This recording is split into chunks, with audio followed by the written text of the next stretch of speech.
Hello guys, welcome to risky bet data labs. ಇವತ್ತೊಂದು SD card ಬಂದಿದೆ ರಿಕವರಿಗೆ.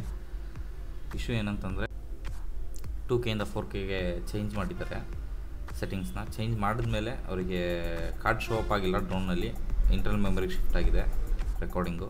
ಅದಾದಮೇಲೆ ಮತ್ತೆ ಅದನ್ನು ಸಿಸ್ಟಮ್ಗೆ ಕನೆಕ್ಟ್ ಮಾಡಿದ್ದಾರೆ. ಸಿಸ್ಟಮಿಗೆ ಕನೆಕ್ಟ್ ಮಾಡಿದಾಗ ಅದು ಫಾರ್ಮೆಟ್ ಕೇಳ್ತಿದೆ. ಸೊ ನಾವು ಕನೆಕ್ಟ್ ಮಾಡಿ ನೋಡೋಣ. 128GB UHS 3.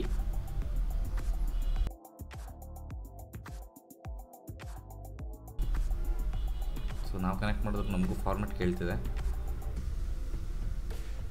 ಡಿಸ್ಕ್ ಮ್ಯಾನೇಜ್ಮೆಂಟಲ್ಲಿ ಒಂದು ಸಲ ಚೆಕ್ ಮಾಡಿ ನೋಡೋಣ.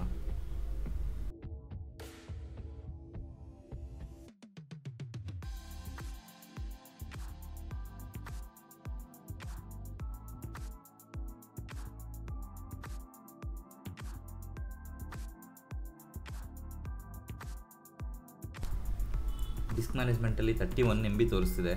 ಸೊ ಇದು ಫಿರ್ಮ್ವೇರ್ ಕರಪ್ಷನ್ನು.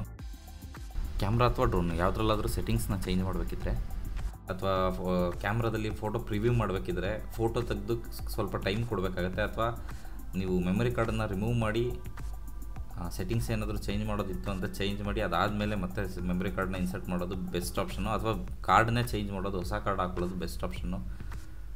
ಇಲ್ಲ ಅಂತಂದರೆ ಶೂಟ್ ಮಾಡೋವಾಗಲೇ ಎರರ್ ಆಗೋದು ಅಥವಾ ಕಾರ್ಡ್ ಡ್ಯಾಮೇಜ್ ಆಗೋ ಚಾನ್ಸಸ್ ತುಂಬ ಜಾಸ್ತಿ ಇರುತ್ತೆ. ಈ ರೀತಿ ಇಶ್ಯೂನ ಸಾಲ್ವ್ ಮಾಡೋದಕ್ಕೆ ಚಿಪ್ ಆಫ್ ಮೆಥಡ್ ಅಥವಾ ಪಿನ್ಔಟ್ ಮೆಥಡ್ ಅಂತ ಹೇಳ್ತೀವಿ, ಅದನ್ನೇ ಮಾಡಬೇಕಾಗತ್ತೆ. ಸೊ ಕಸ್ಟಮರ್ಗೆ ಕೊಟೇಶನ್ ಕೊಡ್ತೀವಿ. ಕಸ್ಟಮರ್ ಕೊಟೇಶನ್ಗೆ ಓಕೆ ಹೇಳಿದ್ರೆ ನೆಕ್ಸ್ಟ್ ಪ್ರೋಸೆಸ್ ಏನಾಗುತ್ತೆ ಅಂತ ಅಂದ್ಬಿಟ್ಟು ನಾನು ನಿಮ್ಗೆ ವೀಡಿಯೋ ಹಾಕ್ತೀನಿ ಫುಲ್ಲು. Thank you.